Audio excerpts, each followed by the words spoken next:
If you are going to be doing any modifications to the theme files like style.css and so on, you will want to create a child theme and make modifications to the files of the child theme.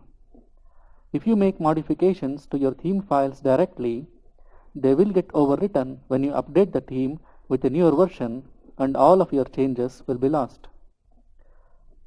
Luckily, creating a child theme is extremely easy. To create a child theme, we will be using a plugin, Child Theme Wizard. Let's install and activate the plugin.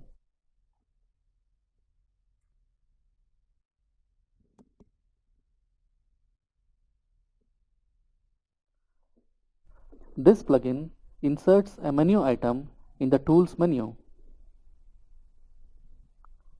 Let's click on this. Currently, the active theme is 2014. Let's create a child theme of 2014. You need to enter the title, give this a description, and choose No for this. Click Create Child Theme and your child theme will be created. Once you create the child theme, you will need to activate it.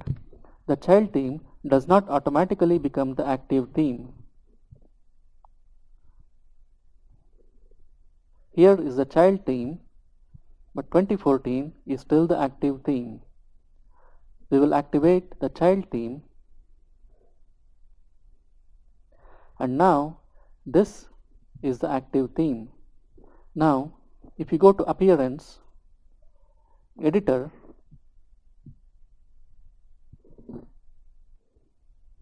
you can see the file that will be modified is the one that belongs to the child theme. This is the child theme we created.